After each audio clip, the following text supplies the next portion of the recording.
여고생 살해범 장용기 사건을 수사한 경찰의 부실 수사, 또 은폐 의혹이 속속 드러나고 있죠. 검찰에 송치된 수사팀장은 변호인을 통해서 사과와 해명을 내놨습니다.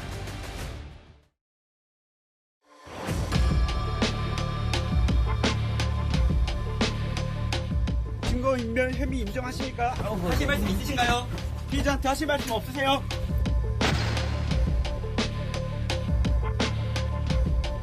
구속된 강력팀장은 일선에서 스토킹과 살인 사건을 연결시키지 못하도록 지시했다고 진술하였습니다.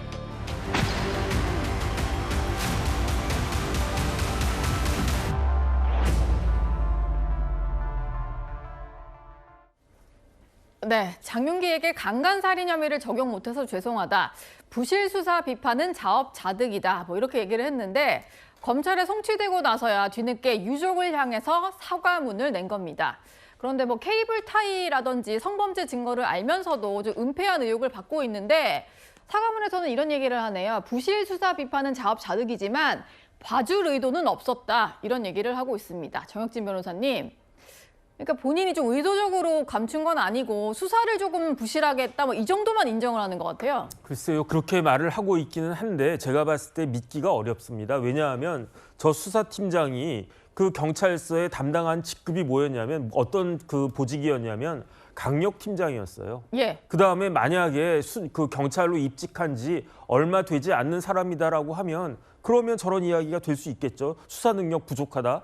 그런데 수사 능력이 부족한 사람을 광산경찰서는 강력팀장으로 임명을 했습니까? 그다음에 이런 사건이 벌어졌는데 전 국민적으로 공분하고 있는 사건이 벌어졌는데 그런 수사 능력도 없는 사람을 그렇게 광산경찰서에 사람이 없습니까? 수사팀장으로 임명했습니까? 그런 사람을? 더군다나 제가 찾아보니까 저분은요. 나이가 59세예요.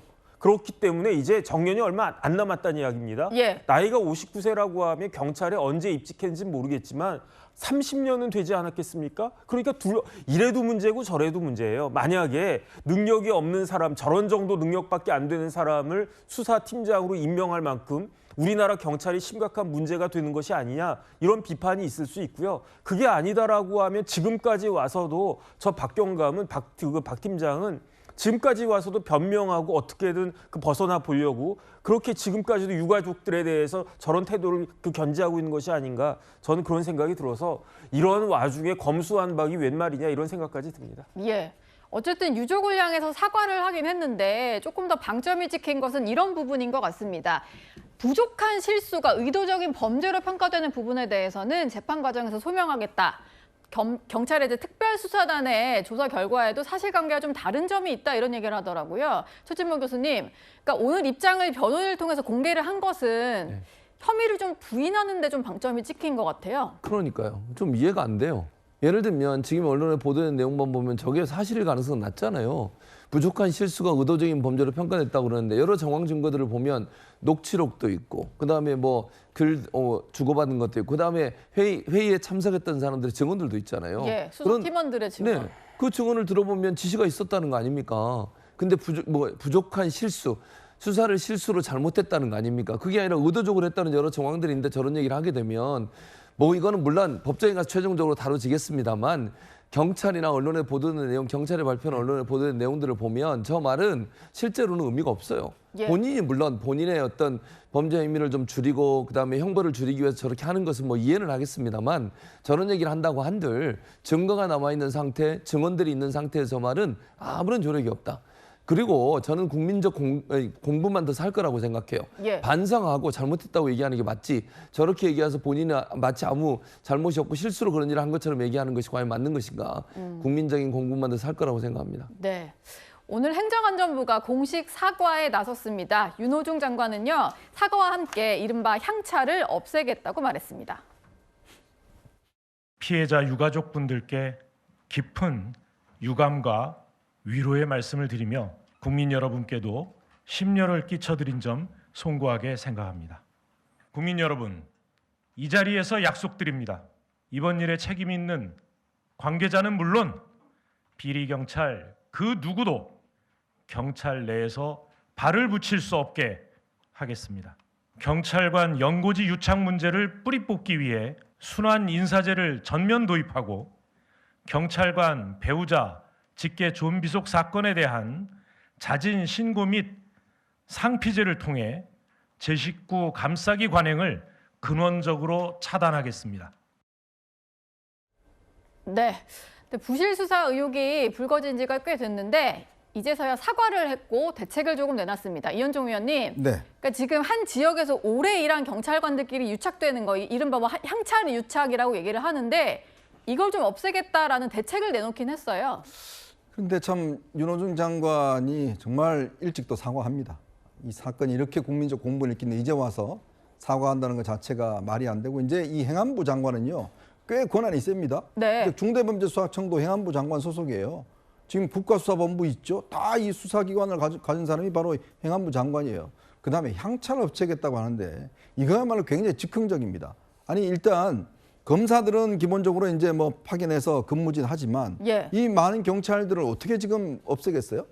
그리고 이 그 어떤 지역 연구제라는 게, 그러면 경찰들이 이 월급도 박봉인데다가 그러면 다른 지역 가서 거기 하숙집 얻어서 뭐 전세 얻어서 어떻게 생활합니까? 그러니까 기본적으로 그런 어떤 여러 가지 문제들이 있는 거 아니에요. 그래서 경찰을 뽑을 때 기본적으로 경기청, 뭐 서울청 이렇게 해서 뽑는 거거든요. 예. 그리고 지금 내놓는 안들이 보면 왜 진작부터 진행을 못했어요? 원인은 사건이 이번뿐만 아니라 있었는데, 그러니까 결국은 국민들 여론이 지금 빗발치니까 또 한 번의 즉흥적인 그런 걸 내는 겁니다. 향찰을 없애겠다고요? 말은 좋은데 그러면 앞으로 경찰관들 그러면 전부 다 딴 지역으로 정말 이사 다니고 뭐 하고 이런 거 하려면 어떻게 그걸 하겠어요? 그 많은 예. 경찰들이. 예. 그러니까 그런 기본적으로 좀 생각을 하고 정책을 내놨으면 좋겠어요. 네. 장윤기 사건이 이제 이렇게 불거진 이후에 검찰의 보안 수사권 폐지를 둘러싼 우려도 커지고 있는 그런 상황인데요. 경찰의 기계적인 송치가 논란이 된 사건이 최근에 또 있었습니다. 이게 이른바 1,500원짜리 아이스크림을 그냥 꺼내 먹었다가 특수 절도 혐의로 송치된 그런 사건인데요. 장윤미 대변인께 좀 여쭤보겠습니다. 부산에서 중증 장애인 2명이 아이스크림 한 개 계산하고 나눠 먹었는데 점주도 처벌을 원하지 않고 배상도 했는데 경찰이 이거를 이제 송치를 했더라고요. 이거 어떻게 보셨나요? 좀 거칠게 수사한 거죠. 안일하게 수사한 겁니다. 왜냐하면 저도 이 장애인분들이 그 상황을 환기하면서 인터뷰한 내용까지 봤는데 2명이 들어갔어요. 저희가 2명이 범죄에 가담하면 그냥 특수가 붙는 겁니다. 어마어마한 것 같지만 가중해서 처벌받지만 그래서 특수절도로 의유를 해가지고 보냈고 둘이 같이 하는 바람에. 같이 했다는 바람에. 예. 그러니까 이 부분과 관련해서 기록 검토를 한 검찰에서 이제 법리 적용에 있어서는 아무래도 검찰이 우위에 있는 부분이 있습니다. 입직 경로가 달라서 그래요. 이제 경찰과 검찰이 그런 부분과 관련해서 기소유예로. 근데 이제 기소유예도 헌법재판소에서 다툴 수는 있거든요. 이게 죄가 없다는 판단을 또 받은 건 아니라서. 그래서 이런 부분과 관련해서 이게 좀 상호 보완되는 시스템이 있어야 된다. 그러니까 이 건을 보면 경찰이 너무 좀 거칠었던 거 아니냐라고 하지만 이게 제도가 되더라도 지금 검찰로는 넘어가거든요. 혐의가 있다라고 판단했기 때문에. 그럼 예. 거기서 이제 바로 잡아지고 이걸 조금 더 이제 촘촘하게 해야 되는 숙제가 우리 앞에 놓인 것 같습니다. 네. 근데 제가 뭐 법을 다루는 사람이 아니다 보니까 경찰이 좀 융통성이 너무 없게 처리한 게 아닌가 이런 생각은 드는데 정혁진 변호사님, 저거 무조건 뭐 입건을 해야 되고 송치를 해야 되는 그런 상황인가요?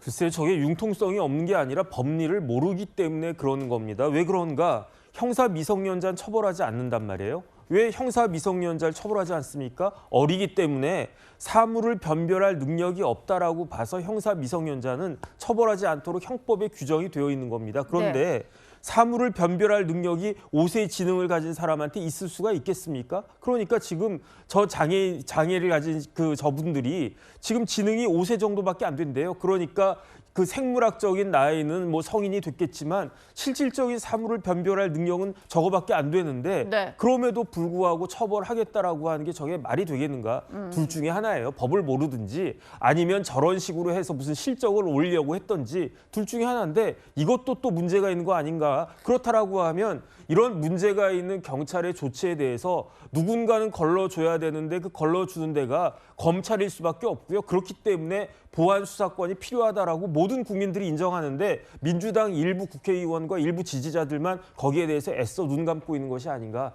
답답하다 이런 생각 듭니다. 네.